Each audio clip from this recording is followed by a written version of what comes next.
saved other Marines' lives by actions he's taken. Would you say that he has influence out of accordance with his rank? Oh, totally. I'm a second lieutenant. I check into the battalion. Corporal Mejia pulls me aside and doesn't tell me how it is, but brings me into the fold and says like, hey, sir, you know, this is the stuff we're going up against.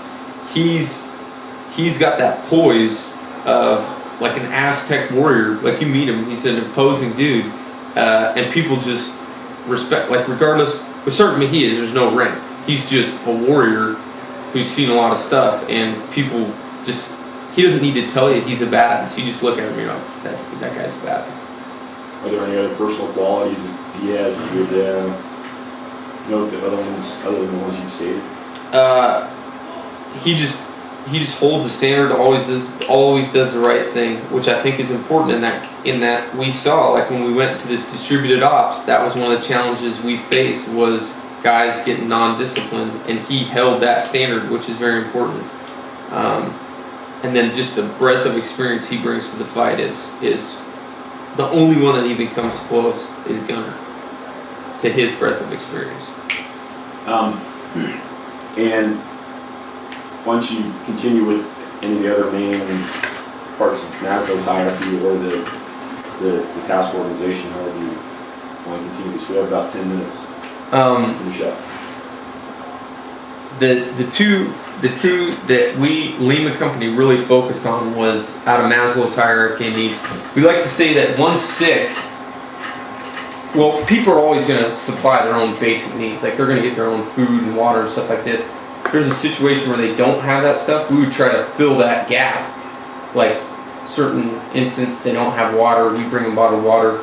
Security, 1/6 really won the security of Ramadi, which allowed us to finish up with security, marry up, fully integrate with the Iraqi people, and then 3/7's tour, we really focused on essential services. So the second deployment to Ramadi, we were basically looking at like a Hurricane Katrina type catastrophe. No running water, no electricity, none of these stuff you would expect to see from a municipality. No sewer, no water, no electricity, no academics, no trash, no medical. Because the insurgents know counterinsurgency, and they targeted municipality workers. They targeted the government. They set up a shadow government in a mosque that had a sewer guy, a water guy, electricity guy, academic guy. So the insurgents we were fighting, these aren't amateurs. These are brilliantly smart people. Their ability to fight in this kind of war was, they were beating us for 2 years, 2-3 years. So Lima Company, we really focused on essential services, sewer, water, electricity, academics, trash, and medical.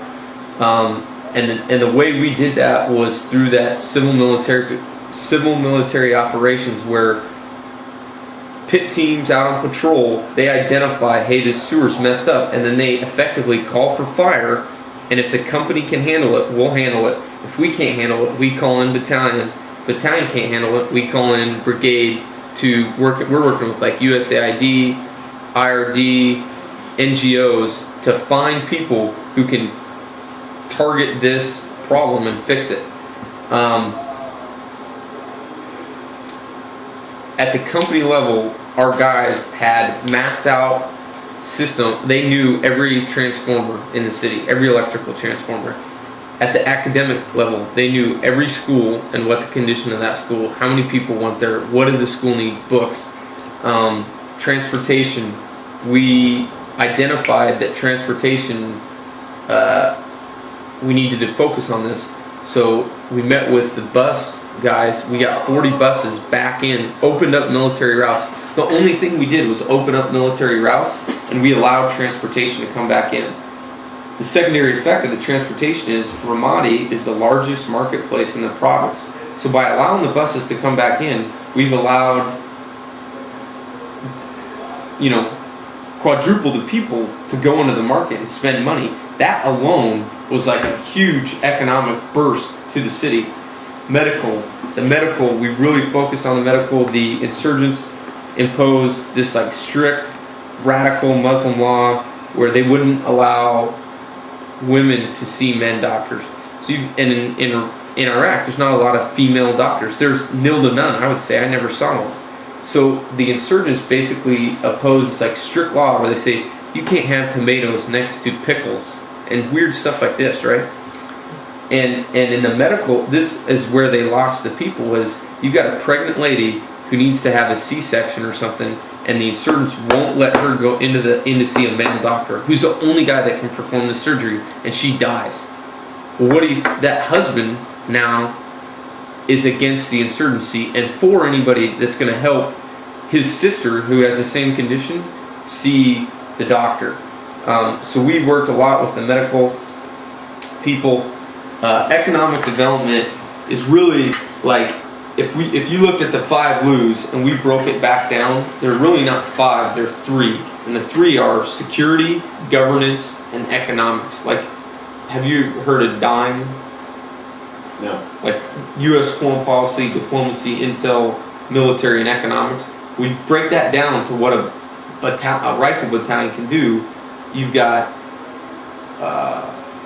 and all this stuff that I'm telling you, it's not like I came up with this. I'm just parroting stuff that like Major Quinn, Captain Mines, Colonel Turner have told me. You've got security, which encompasses indigenous force training and intelligence. Governance, which encompasses essential services. And then economic development is really the key factor in this counterinsurgency fight, because economic development is what keeps these 17 to 25-year-old males from laying the IED, from picking up a weapon. So the way we try to stimulate economic development at the company level is like, how does a rifle company do economic development? Like, what the fuck? Well, we've got these economists coming down, and we're just brainstorming. We're lucky. I think Lieutenant Mahika and Lieutenant Falk both have economics degrees. But this is like, they're talking about like the velocity and money and stuff. How does that apply to a dude in Iraq? How do you make this shit go? So we're just kind of like sitting up late at night. And when I mean late at night, like Cap Mines slept 3 hours a night the entire deployment. No joke, the guy's a machine. So we'd be up late at night with the lieutenants having these like real theoretical, how do we do economics? It's like, what's the biggest power that we have bringing to the fight? Every Marine gets paid, right? You look at 29 Palms, we are 29 Palms economy. If the Marine Corps left, this town would go away. So we're like, well, let's start having the Marines spend money out in town. But then it's like, do we screw up their economy if the Marines inject it with all this money? Not really, because hopefully, so the Marines, all the Marines, we encourage them to spend money out in town. We didn't buy anything from the PX. We opened up, we called them local PXs, and so we had an Iraqi shopkeeper live on our bases and sell the Marines soda, cigarettes, movies, all this stuff. And we're injecting anywhere from $500 to $5,000 a week at every one of our bases. We've got about 4 minutes left. Can we maybe go over a map and just orient ourselves on the overall deployment? This is Ramadi, and this was Lima Company's AO. Basically, by the end of the deployment, Lima Company had everything north of Michigan in what we call Ramadi proper. What was Michigan? Route Michigan is, the Iraqis call it Sharlom.